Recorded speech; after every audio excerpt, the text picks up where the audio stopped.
Merhabalar, mutfağıma hoş geldiniz. Bugün sizlere öyle güzel bir tarifle geldim ki yaparken bu kadar lezzetli olacağına ben bile inanmamıştım. Midye dolmanın içini hazırladım ve üzerine ton balığı koydum. Harika bir lezzet oldu.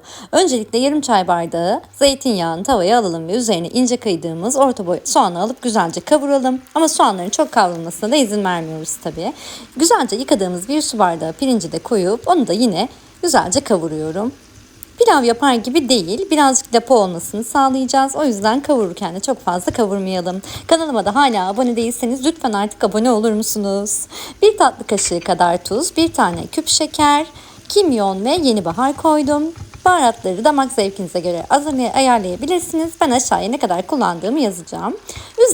Üzerine geçecek kadar 1,5 su bardağı kadar da su koydum ve kapağını kapatıp yaklaşık olarak bir 15 dakika kadar pişirdim. Ara ara açıp karıştırıyorum.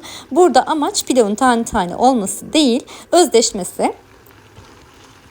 Bu şekilde suyunu çektikten sonra hafif suluyken de altını kapatıyorum ve üzerine peçete koyup bir 15 dakika kadar dinlendiriyorum. Videomun altına yorum da yaparsanız daha fazla kişiye ulaşmasını sağlayacak. Lütfen artık daha fazla kişiye ulaşsın. Milyonlarca takipçim olsun istiyorum.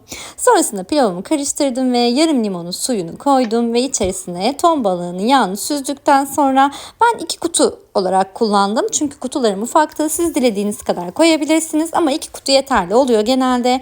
Bu şekilde ton balığını koydum ve çok fazla karıştırmıyorum ki onlar da çok bölünmesinler.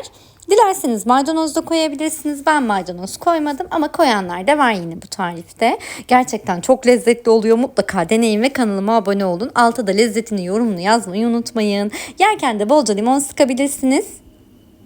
Deneyen herkese şimdiden afiyet olsun. Bir sonraki tarifimde görüşmek üzere.